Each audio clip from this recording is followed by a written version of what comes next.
Jai Hind, Namaskar. It is often repeated that South Africa transformed Mohandas Karamchand Gandhi into Mahatma Gandhi.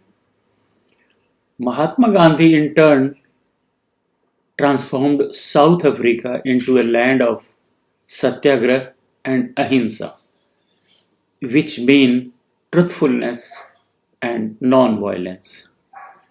The two key words which transformed many into Martin Luther King's and Nelson Mandela's, and till today have the power of transforming cruel and warring peoples of the world into kind, selfless, saintly souls, full of love.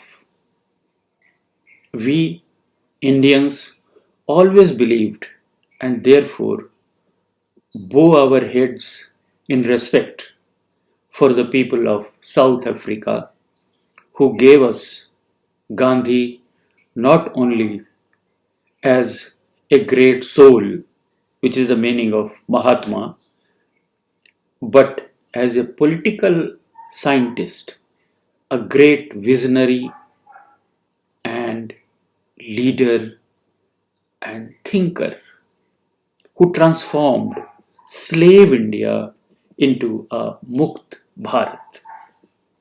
Let me take this opportunity of sending best wishes full of love to brothers and sisters of South Africa in particular and all netizens of the world, all net sisters and net brothers commemorating Bapu's 150th birth anniversary, and my salutations for the city of Durban, which transformed a Kuli Gandhi into a Savior Gandhi.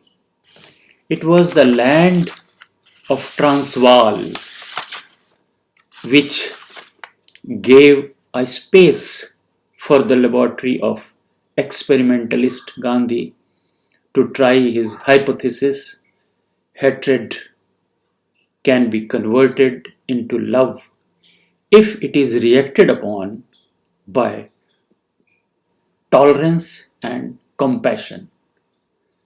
One may argue that it is nothing new, not a new idea at all. In India, it had been proved by several saints like Buddha, Nanak, and many others. There are many of their life experiences of transforming the most cruel and hardcore terrorists into great poets like Valmiki, Angulimals, and many Arihants.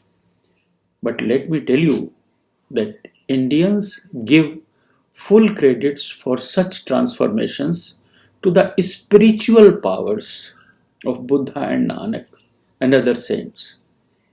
And Gandhi was just a young barrister having a only degree of bar at law, like thousands of others educated in the British cultural system. He was not a spiritual guru with charismatic powers when he landed in South Africa. What else? Like many other slave Indians, he reached there to earn his livelihood. Yes, one thing was that he landed with his cultural background, his pagadi on his head or the turban on his head, signifying his religious upbringing in a Vaishnav family, which was the source of latent energy in him. The blessings of his parents, mother and father, inculcated tolerance, truthfulness, honesty, fear in doing something wrong or committing some sin, doing some harm to others. So these qualities in the formative stage of a child's psyche were deep-seated in young barrister's mind, which made him successful in bringing peace in the family of Dada Abdullah, a Gujarati Mohammedan merchant who had hired this young man, fresh England returned, Mohandas Karamchand Gandhi,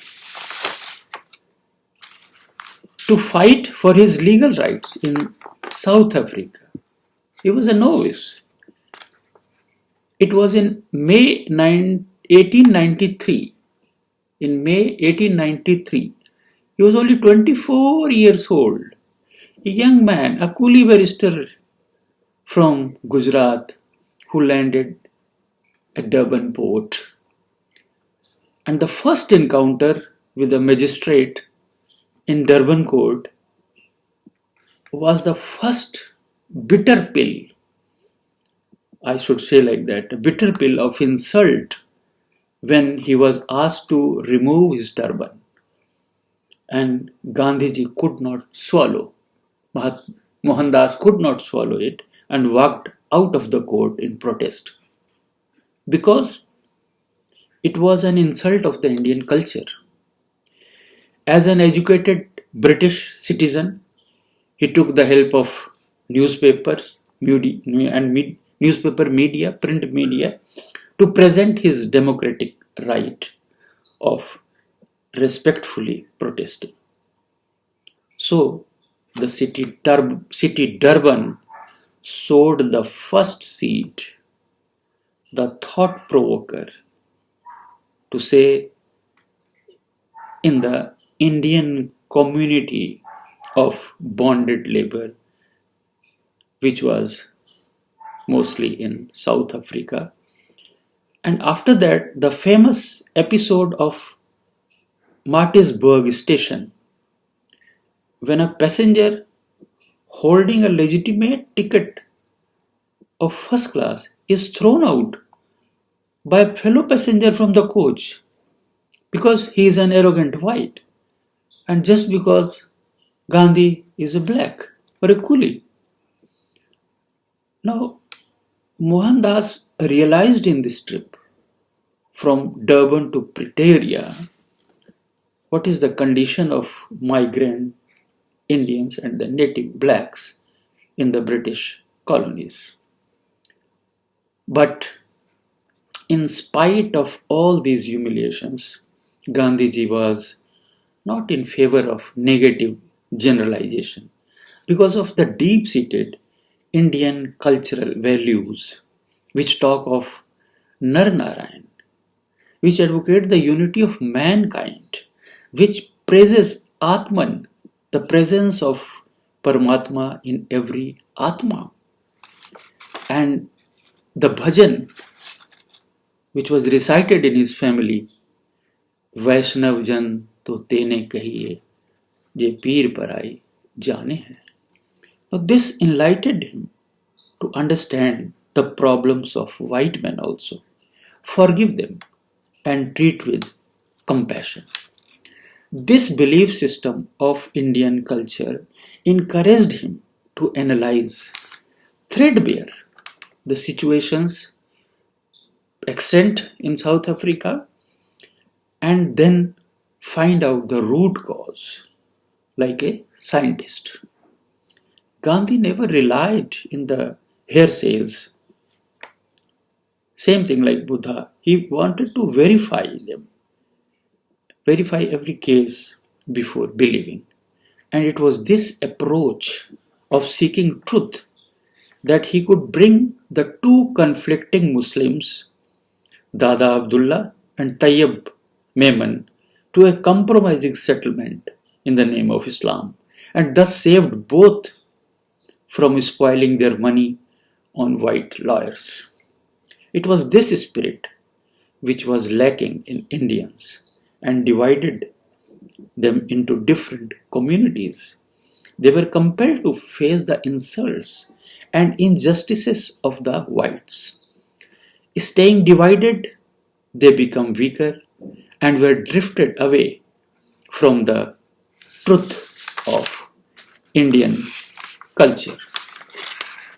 Lot of things can be said remembering those days in South Africa, but two most important points which should be noted are Gandhiji agreed to remove his turban and accept the norms of Natal Supreme Court to carry on his practice in South Africa. Why? Because his objectives were higher. It was just not the representation, but it was for a higher cause. He had the mission of uprooting apartheid, the hatred towards Indians and natives, and establish the bond of love between them. He knew that it is a wrong struggle, but it is sure to be successful because every living soul is run by love, and even criminals can be converted into gentlemen. His convictions and truthful behavior could win him the favors of many whites. We have seen it. The case of Balasundram, for example, a Tamil bonded slave of a cruel white, was accepted by another white when Gandhiji interfered. No Indian since then had to remove his turban like Balasundram had to do before the white. Secondly, when again in Durban, when Gandhiji returned from India in December 1896, due to rumors against him, white young boys, attacked Gandhi and he became senseless. He was protected by the wife of police superintendent of Durban, a white lady. The mob of whites ransacked the house of Rustamji where Gandhiji was staying. The British minister Chamberlain offered to punish those hooligans who had manhandled Gandhiji, but Gandhiji said no. Gandhiji tolerated it. Their misbehavior was forgiven by them, saying they are the misled youth, they do not know the truth. Gandhiji declined to sue them in court and thus won their hearts. Thus, Durban prepared Gandhiji's mettle to experiment with satyagraha and non-violence, that is ahimsa. He believed that the conditions of Indians in Transvaal can be improved only by winning the hearts of whites, by removing their misunderstandings and jealousy. In the year 1899, during the war between English and Boers, Gandhiji served them with medical aid. 1100 Indian volunteers joined him and they gave selfless service 24/7 without any discrimination. And later also in the coming years, Indians treated the native Zulus also. Now, this social service was thankfully acknowledged by the English government. And thus, gradually, Gandhiji made a space in the hearts of every Britisher, and which later on proved a big help in the freedom struggle also in India. These experiences and outcomes of his political experiments in South Africa were the milestones for him in his political career. And in fact, in Durban's Gandhi, one can see the devotion of a scientist for his experiments. It is a long story of his march, which started in Durban and cannot be completed in few minutes. But on this occasion, one can say that Gandhi, as a young man, was doing tapasya. Tapasya in South Africa with two mantras, Satyagrah and Ahimsa. And he got this in India when he involved every Indian to fight for independence in the real sense. That is, independence not only political but also social, economic, and cultural freedom. With these words, I pay my deep seated reverence for our Bapu and wish you again many happy remembrances of the great visionary leader. Thank you.